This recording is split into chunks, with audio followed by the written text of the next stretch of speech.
What's the best chord progression you've ever heard?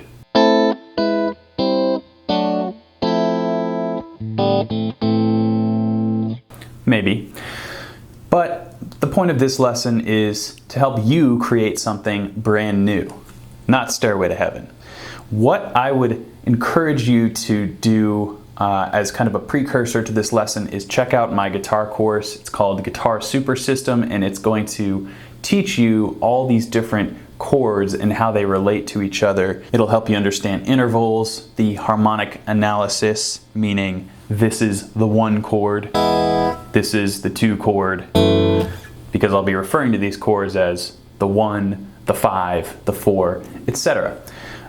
Or you can just watch this video and dive into the deep end. So I'm going to start with a chord progression, and then I'm going to show you how you can embellish that chord progression to sound really cool and sound different than maybe a typical 4-chord progression. So the first thing you want to do is pick a key, and I'm going to pick E major, duh. So what I'm going to do is start with my 1 chord, and I'm going to pick a pretty modern sounding chord progression, a normal sounding chord progression, and then I'm going to show you what I'm going to do to it. And then I'm going to go to the classic 5 chord, B major, and then I'm going to add a little sadness, a little mystery, and choose the 6 chord, which is C sharp minor. And what's a nice resolution from the 6 chord? How about the 4 chord, A major? So we have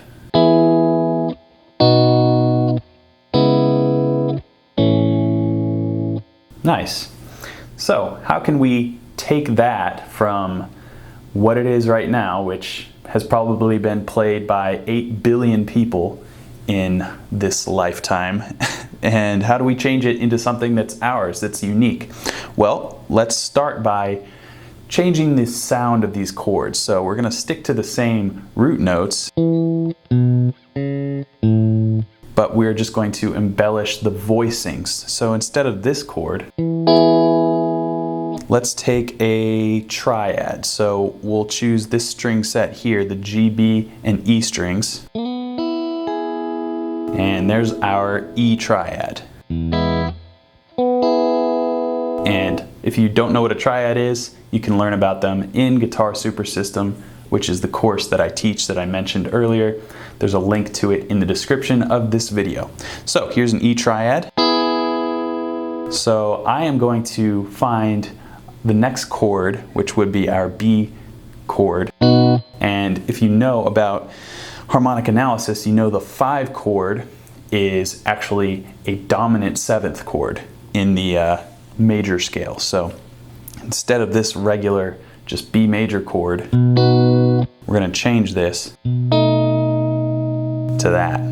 So I like this 7th chord, but it's still a little too normal sounding. I want to stick to that kind of airy triad sound, so I'm going to take a root 3rd 7th shape and choose the notes of the B dominant 7th chord.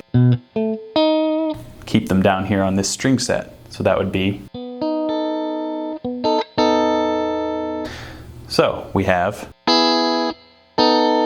instead of. And now, what was our next chord? A C sharp minor. One of my favorite minor chords to play is a minor 7 sharp 5. So let's move the 5 up 1 note. Ah, so nice. So I like this chord too. I like this shape because it actually includes this E triad. So it's kind of still in this range of notes. So we have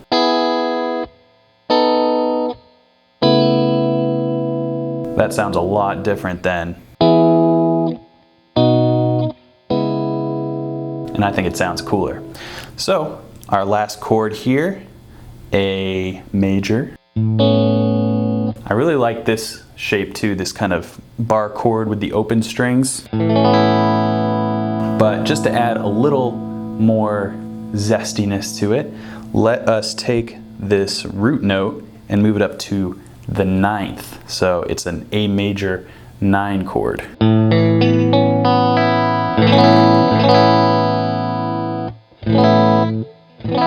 So let's see how this thing's transformed. We started with this.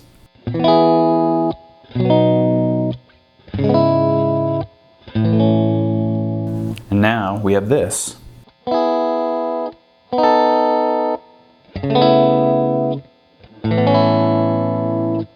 So I think this is really cool, and all I really did was change the voicings of these otherwise traditional sounding chords.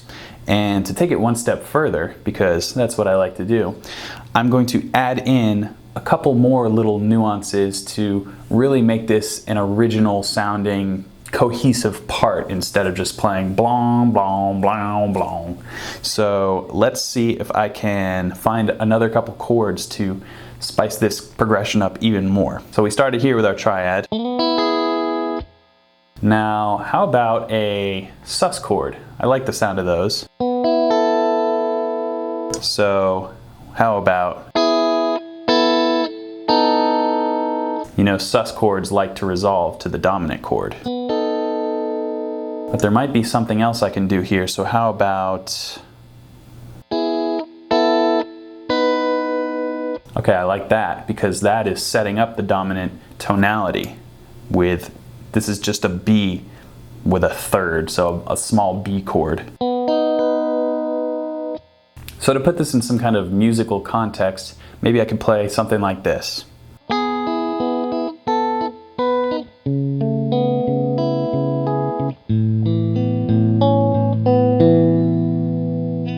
Something to me feels incomplete.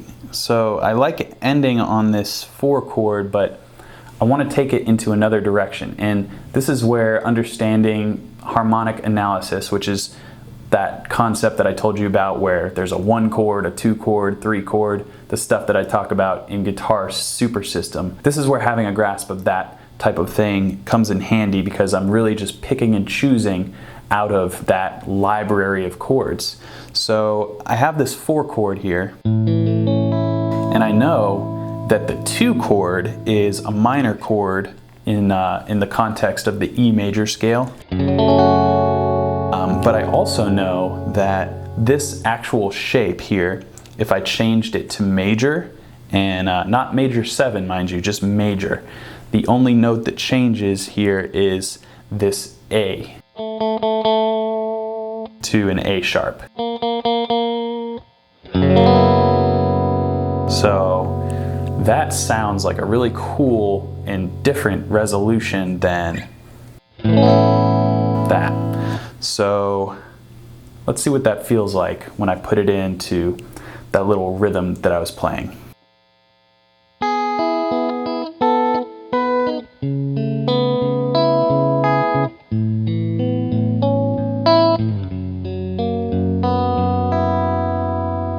Okay, that's cool.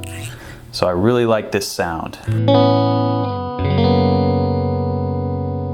But now, how do I get back to here?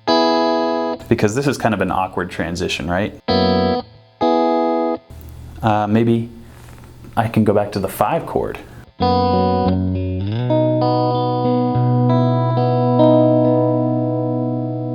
So I like that, but I don't necessarily want to move like bar chords. So this is where understanding triads comes into effect, because I can take a B triad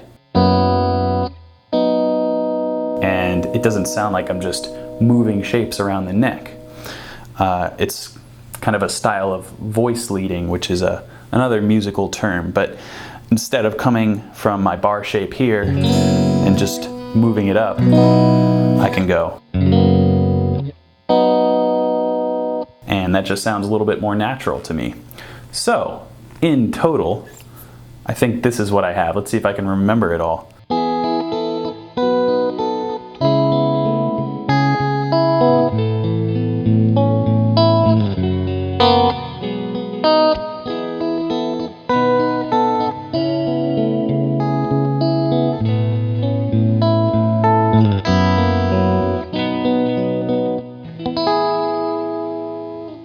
So of course music is completely subjective, but I think what that turned into sounds a lot more interesting than what we started with, which was. And like I said, there is a place for that kind of riffage, but if you are looking to get away from maybe the simpler stuff and you want to try something new and interesting, then try fingerstyle patterns, try embellishing these chord progressions by adding in other chords. You don't have to understand theory. You can just find chord shapes that you like that sound good to your ear. That's how a lot of guitar players have written music in the past who weren't familiar with music theory, is they're just like using their ear and they're like, oh, that sounds good.